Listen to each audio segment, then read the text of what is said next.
बहुत समय पहले की बात है। एक घना जंगल था जिसमें हर तरह के जानवर रहते थे। हिरन, बाघ, हाथी, खरगोश, बंदर और चालाक लोमड़ी। इस जंगल के बीचों बीच एक बड़ा बरगद का पेड़ था। उस पेड़ पर बंदरों का झुंड रहता था। उनमें से एक बंदर चिंटू बहुत भोला भाला था। वह हर किसी की बात पर विश्वास कर लेता। इसी जंगल में एक चालाक लोमड़ी लाली रहती थी। लाली को दूसरों को बेवकूफ बनाकर अपना फायदा उठाने में मजा आता था। एक दिन बंदर चिंटू पेड़ से नीचे उतरा। उसे जमीन पर केले और आम पड़े दिखे। वह बहुत खुश हुआ और खाने लगा। तभी लोमड़ी लाली वहां आई। अरे वाह चिंटू, तू तो बहुत मजे कर रहा है, मुझे भी थोड़ा खाने दे। हाँ हाँ बहन, क्यों नहीं, तुम भी खा लो।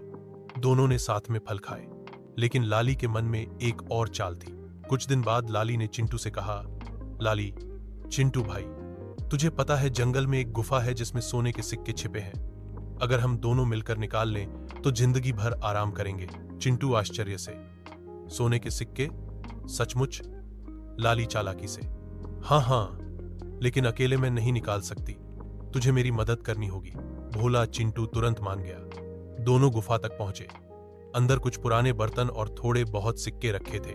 चालाक लाली ने आधे से ज्यादा अपने थैले में भर लिए और कहा, लाली, चिंटू, ये सिक्के बहुत भारी हैं, तू बस पहरा देना, बांटने का काम बाद में करेंगे। भोले चिंटू ने विश्वास कर लिया। लाली आधे सिक्के छुपाकर भाग गई। अगले दिन चिंटू फिर लाली से मिला। चिंटू, बहन, सिक्के बांट लो। लाली हंसकर, कौन से सिक्के? मैं तो कुछ लाई ही नहीं, शायद तुझे सपना आया होगा। चिंटू हैरान रह गया। उसने मन ही मन सोचा, शायद मैं ही गलत समझ रहा हूं। लेकिन धीरे धीरे जंगल के बाकी जानवरों को पता चला कि लाली अचानक बहुत अमीर हो गई है। एक दिन जंगल के राजा शेर ने सब जानवरों की सभा बुलाई, क्योंकि लाली पर चोरी और धोखे के आरोप लगने लगे थे। शेर गर्जना में, लाली, सच बताओ, क्या तुमने सिक्के अकेले हड़प लिए? लाली चालाकी से, नहीं महाराज, ये सब चिंटू की चाल है, असली धोखेबाज वही है। भोला चिंटू डर गया और कुछ कह नहीं पाया। सभा में सब जानवर सोच में पड़ गए। शेर ने कहा, कल सुबह हम दोनों को गुफा में ले चलेंगे, तभी सच सामने आएगा। अगले दिन सभी जानवर गुफा के पास इकट्ठे हुए। शेर, हाथी, हिरन, भालू और बंदरों का झुंड भी आया। जैसे ही गुफा खोली गई, वहां कुछ सिक्कों पर लोमड़ी के पंजों के निशान मिले। हिरन, देखो, ये तो लोमड़ी के पैरों के निशान हैं। गुफा के अंदर लोमड़ी के पंजे के धुंधले निशान हाल ही में गुजरने की एक मूक कहानी बताते हैं। शेर गुस्से में, लाली, तूने सबको धोखा दिया, अब तुझे दंड मिलेगा। लाली डर के मारे कांपने लगी।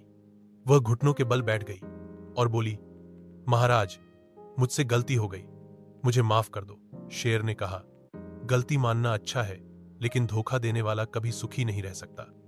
फिर उसने आदेश दिया, लोमड़ी को जंगल से निकाल दिया जाए। भोला चिंटू रो पड़ा। उसने शेर से कहा, महाराज, मुझे इस बात का दुख है कि मैंने अंधविश्वास किया और धोखा खाया। अब मैं सीख गया हूं कि हर किसी पर आंख मूंद कर भरोसा नहीं करना चाहिए।